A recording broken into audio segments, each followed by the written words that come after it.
China's involvement in Africa undermines human rights. China is enabling African authoritarianism. China fails to stop racism against Africans over COVID-19. Some media, especially Western ones, are saying so. So, when the West talks about human rights issues, what are they talking about? They talk about democracy and freedom. But for a country, at its core, it should mean a nation and its people have the freedom to decide their own development path and political system without any external interference or intervention. Historically, Western countries have subjected Africa to centuries of brutal colonial rule and blatant racial discrimination. Even to this day, some Western countries continue to interfere in the internal affairs of African countries through financial, legal, sanction-based, and even military actions. In contrast, China adheres strictly to the principle of non-interference in other countries' internal matters, and China speaks for the rights of Africans at the UN. 要纠正非洲遭遇的历史不公，首先就要旗帜鲜明地反对殖民主义遗毒和各种霸权主义行径。西方国家应当真正承担起历史责任，改弦更张，停止外部干涉、施压制裁等错误手段和做法，将非洲的未来交回非洲人民手中。Africa's understanding of human rights and democracy is shaped by its unique historical context. For many African nations, the focus lies in safeguarding national independence, ensuring collective rights, promoting national development, and improving the living standards of their people. This perspective drives African countries to prioritize cooperation and development as means to achieve social progress, which is exactly aligned with China's developmental concept. Let's talk about job opportunities.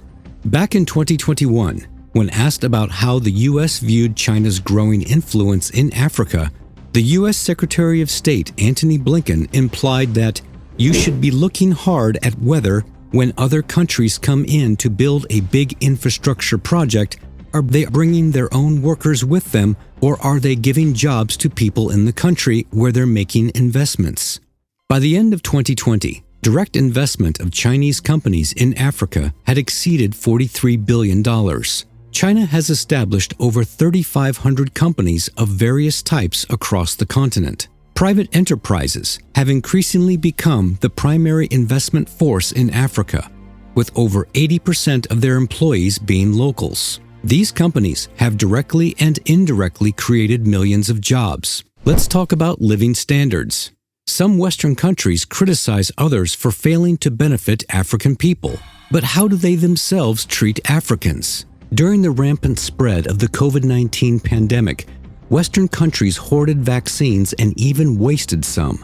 Data indicates that by the end of 2021, Western countries had stockpiled as many as 600 million unused doses of COVID-19 vaccines, with close to 1 billion doses set to expire in a few months. Meanwhile, at that time, only 5% of adults in Africa had been vaccinated. Many African countries that were in urgent need had no access to Western vaccines. South African President Cyril Ramaphosa once harshly criticized this, saying, "The greed that they demonstrated is something that is quite disappointing indeed, particularly when they say they are our partners." China has consistently offered substantial assistance to Africa in the fight against COVID-19. By December 2021, China had delivered over 180 million doses of COVID-19 vaccines to 53 African countries and the African Union Commission.